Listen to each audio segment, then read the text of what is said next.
तो गाइज मैं हूं अंकित और आप दिख रहे हैं रेसलिंग फैंस नेटवर्क। शुरू करते हैं गाइज अपनी बातों को हम लोग सबसे पहले जेकब फाटू से। तो भाई जेकब फाटू लगता है कि एक्चुअली में एक सीरियस इंजरी से डील कर रहे हैं। अभी स्मैकडाउन में देखो वो प्रेजेंट आपको देखने को नहीं मिले, लेकिन वो ऑन टीवी देखने को नहीं मिले थे। तो हमें लगा भाई बैक स्टेज होंगे, हो सकता है डब्ल्यूडब्ल्यूई शायद इनकी इंजरी को, उस एंगल को सेल करना चाहती हो एंड बस इसलिए इनको टेलीविजन पर नहीं लेकर आए ताकि रोमन रेंस ब्लड लाइन को अच्छे तरीके से डिस्ट्रॉय कर पाए। अगर जेकब फाटू होते तो भाई ये चीज़ रोमन के लिए प्रॉब्लमैटिक होती एंड डब्ल्यूडब्ल्यूई जेकब फाटू को इतना ईजी टू डिस्ट्रॉय नहीं दिखाती। तो ऐसे में जेकब फाटू नहीं थे तो चीज़ें नॉर्मल थी, ऐसा नहीं था कि भाई क्या हो गया क्यों नहीं है। लेकिन अभी पीडब्ल्यू इंसाइडर की अपडेट निकल के सामने आई है। उनका कहना है कि बैक स्टेज भी जेकब फाटू प्रेजेंट नहीं थे, मतलब ऑन टीवी नहीं थे, ठीक है उसमें कोई दिक्कत नहीं है। Back stage superstars normally present होते हैं, जो लोग शोज पे नहीं होते हैं वो भी बैक स्टेज होते हैं, मतलब जो ऑन टीवी नहीं आते हैं वो भी बैक स्टेज तो होते ही हैं। लेकिन जेकब फाटू बैक स्टेज भी नहीं थे। समरस्लैम के बाद का पहला एपिसोड था, तो जो टैलेंट्स हैं उनको कहीं ना कहीं एक डर है कि क्या पता जेकब फाटू एक्चुअली में एक इंजरी से, सीरियस इंजरी से डील कर रहे हैं क्या,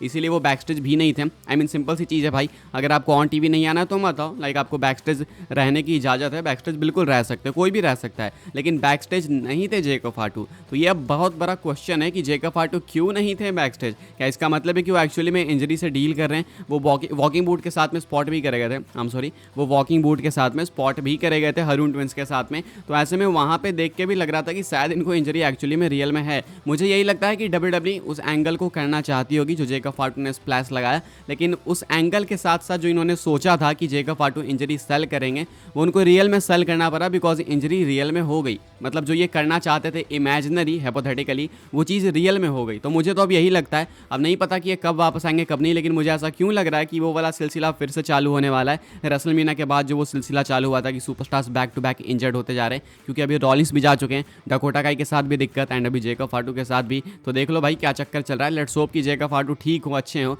अभी के हिसाब से थोड़ा सा कंसर्न तो है पीडब्ल्यू इंसाइडर की इस रिपोर्ट के बाद में। आगे बढ़ते हैं गाइस, बात करते हैं अगली स्टोरी के बारे में।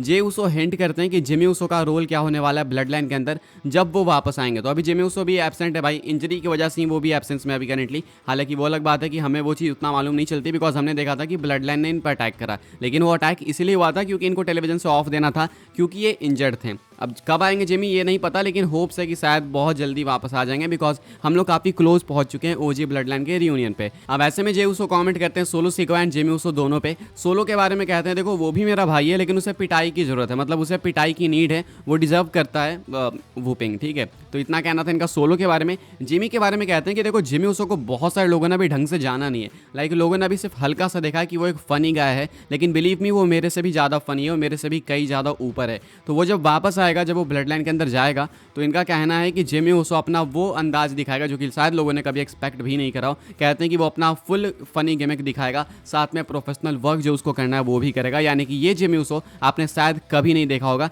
जे उसो तो आपने देख लिया सिंगल्स रन के अंदर कि कैसा है कैसा नहीं है, लेकिन जिमी उसो का असली अंदाज आप अब देखोगे जब जिमी उसो वापस आएंगे, रिटर्न करेंगे। तो जे उसो अपने भाई को ओवर करते हैं, हाइप करते हैं एंड फैंस को एंटिसिपेट करते हैं इनके रिटर्न की तरफ देखने के लिए। आगे बढ़ते हैं गाइस, बात करते हैं अगली स्टोरी के बारे में। एक बहुत बड़ा मैच पिच करा है सेथ फ्रीगन रॉलिंस ने भाई। ये मैच है रॉलिंस वर्सेस जॉन सीना। अब ये मैच बहुत बड़ा मैच है, पहले भी हो चुका है। मुझे तो भाई जॉन सीना वर्सेस रॉलिंस के नाम से वो समरस्लैम याद आता है। सेथ रॉलिंस का वाइट वाला गियर, वो गियर इतना पसंद था मुझे, मैं क्या बोलूँ। अब सेथ रॉलिंस कमेंट करते हैं जॉन सीना के बारे में, उनके रिटायरमेंट रन के बारे में, सब कमेंट कर रहे हैं एक एक करके। तो जॉन सीना के ऊपर रॉलिंस भी कमेंट करते हैं, कहते हैं कि देखो सबको पता है कि जॉन सीना एक लार्जर दैन लाइफ कैरेक्टर है, चाहे वो आप डब्ल्यूडब्ल्यूई के मामले में देखो या फिर आप हॉलीवुड के मामले में देखो, इनकी मूवीज़ के मामले में देखो। तो कहते हैं कि जॉन सीना का ये जो आखिरी रन होगा 2025 वाला, वो उसका बेस्ट रन होने वाला उसके करियर का। बिलीव मी, शायद आप ऐसी चीज़ें देखो जो कि आपने शायद एक्सपेक्ट भी ना करी हो, ऐसा कहना है इनका। तो ये डब्ल्यूडब्ल्यूई सुपरस्टार्स ये बोल के हाइप करते हैं एक दूसरे को, जो कि बहुत अच्छी चीज़ है। कहते हैं कि मैं भी होप में हूँ कि एक मैच मुझे भी मिले जॉन सीना के अगेंस्ट, एक और मौका मुझे मिले सीना को फेस करने का। अगर ये मौका मिलेगा मुझे, तो देन मुझे लगता है कि शायद हम लोग एक बहुत बैंगर मैच डिलीवर कर सकते हैं एंड शायद एक बहुत अच्छी स्टोरी टेल कर सकते हैं। तो सेथ रॉलिंस जॉन सीना के साथ एक और मैच चाहते हैं, मैं भी चाहता हूँ, लेकिन दिक्कत यही है ना भाई कि जॉन सीना के पास सिर्फ 1 साल है एंड इतने सारे अपोनेंट्स है कि पूछो मत। सुनने में तो 1 साल बहुत लंबा लगता है, लेकिन अब ऐसा नहीं है ना कि वो हर हफ्ते compete करेंगे। किसी भी स्टोरी को बिल्ड करने में 1 महीना तो मिनिमम लगेगा। अगर हर पेपर व्यू में आप स्टोरी चेंज कर दे रहे रहो तो भी अगर जॉन सीना साल में 6 से 7 पीपीवीज में कम्पीट कर रहे हैं तो जॉन सीना के सिर्फ 6 से 7 बड़े मैचेस हो सकते हैं, जिसमें ब्रॉन ब्रेकर भी हैं कंटेंडर में, सेथ रॉलिंस भी आ गए हैं, साथ में गुंथर भी हैं, कई सारे नेम्स है भाई, Randy Orton, Cody Rhodes, Roman Reigns, किसको किसको फेस करेंगे सीना, ये क्वेश्चन है। सीएम पंक भी हैं। अभी आपको क्या लगता है कि कौन होनी चाहिए जॉन सीना के लिए टॉप प्रायोरिटीज, कमेंट करके बताना। फिलहाल रॉलिंस भी चाहते हैं कि वो जॉन सीना को फेस करें उनके रिटायरमेंट रन के अंदर, यानी कि अगले साल। आगे बढ़ते हैं गाइस, बात करते हैं अगली स्टोरी के बारे में जो कि फिनोमिनल वन एजे स्टाइल्स को लेकर। तो भाई लगता है कि एजे स्टाइल्स का बैश इन बर्लिन के अंदर मैच होने वाला है एंड वो कम्पीट करने वाले हैं बैश इन बर्लिन के अंदर। हालांकि अभी कुछ भी कॉन्क्रीट नहीं है, मैंने आपको पिछली वीडियो के अंदर बताया कि एजे स्टाइल्स प्लान थे अभी इसी वाले स्मैकडाउन के एपिसोड में अपेयर होने के लिए, लेकिन बाद में डब्ल्यूडब्ल्यू ने अपना डिसीजन चेंज करा, पॉसिबली रोमन के रिटर्न को देखते हुए एजे स्टाइल्स का रिटर्न ओवर साइड हो सकता था। पीडब्ल्यू साइड का कहना है कि बैश इन बर्लिन से पहले एजे स्टाइल्स आपको डब्ल्यूडब्ल्यू प्रोग्रामिंग पे देखने को मिलेंगे, तो एक्सपेक्टेड है कि बैश इन बर्लिन से पहले डब्ल्यूडब्ल्यू उनको इसलिए लाना चाहती है ताकि एजे स्टाइल्स कम्पीट कर पाए बैश इन बर्लिन में। अब एक मैच जो कि सबसे लाइकली है वो है AJ Styles versus LA Knight.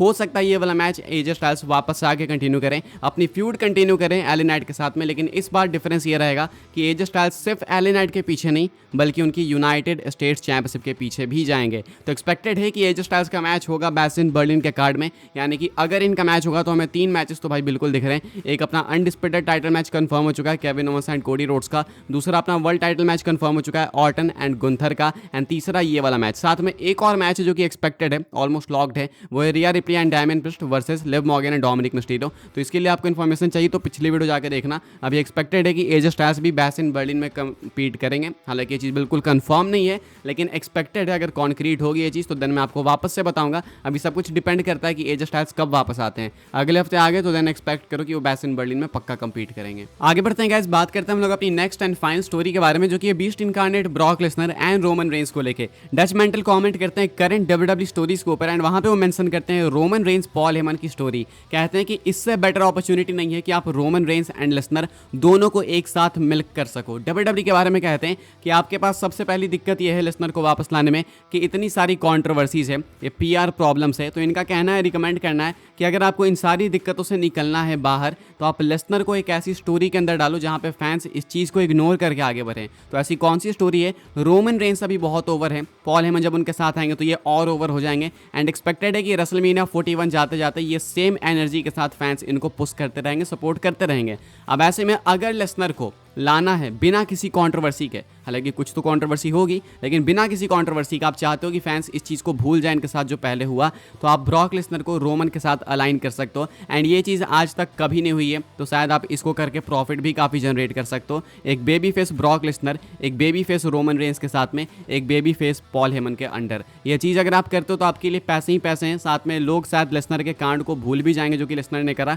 And ये बेस्ट वे है लेसनर को वापस लाने का। मे भी भाई ये चीज़ सेंस बनाती है। काफ़ी सारे लोग कोडी को पिच कर रहे हैं कि वो रोमन के साथ जा सकते हैं, कुछ कह रहे हैं कि सेमी जेन जा सकते हैं। इनका ये नहीं कहना है कि ब्लड लाइन की स्टोरी में लेसनर जाएंगे, इनका कहना है कि आगे जाके आप इस चीज़ को रोमन को इस फेस रन के अंदर लेसनर के साथ अलाइन कर सकते हो, यानी कि ये वाला बेबी फेस रन जो होगा इसमें लेसनर के साथ अगर रोमन आ जाएंगे तो देन 4 चांद लग जाएंगे, ऐसा कहना है डच मेंटल का एंड दिक्कतें भी डब्ल्यूडब्ल्यू के लिए काफ़ी हद तक कम हो जाएगी। क्या आप अग्री करते हो, क्या आप चाहते हो? देखो भाई, अगर ये चीज़ हो जाएगी ना तो बवाल हो जाने वाला है। जब आप एक रिंग के अंदर पॉल हेमन को बीच में देखोगे, एक साइड रोमन एक साइड ब्रॉक, तो क्या तहलका मच जाएगा। इससे ज़्यादा मैसिव कुछ हो ही नहीं सकता मेरे अकॉर्डिंग। क्या सोचता आप कमेंट करके बताना। वीडियो पसंद आए तो वीडियो को लाइक करें, शेयर करें, सब्सक्राइब करें, चैनल को फॉलो कर सकते हैं आप लोग मुझे इंस्टाग्राम एंड ट्विटर पर, लिंक आपको मिल जाएगी डिस्क्रिप्शन में। ज्वाइन कर सकते हैं व्हाट्सएप चैनल को, उसके भी लिंक है डिस्क्रिप्शन में। मिलते हैं अपनी नेक्स्ट ऑफर काफ़ी इंटरेस्टिंग वीडियो में।